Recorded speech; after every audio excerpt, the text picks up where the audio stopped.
கோவிலில் எப்போ நட திறப்பாங்கன்றதெல்லாம் நீங்கள் பார்த்துக்கோங்க அந்த நேரத்துக்கு போய். ஏன்னா காலைல 10:30 மணி வரைக்கும் தான் விஷ்ணுபதி புண்ணிய காலம், 10:30 மணியோட முடியுது. கையில் 27 பூ எடுத்துக்கோங்க.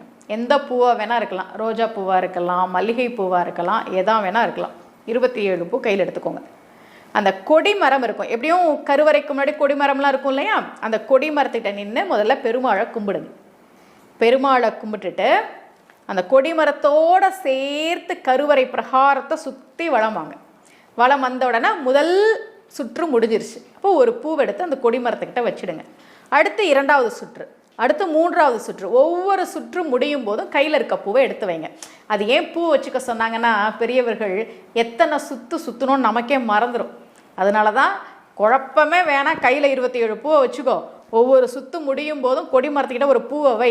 அப்போ 27 சுற்றி முடிச்சுட்டா கையில் பூ இருக்காதுன்றதுக்காக தான் 27 பூவை வச்சுக்கிட்டு சுற்ற சொன்னாங்க.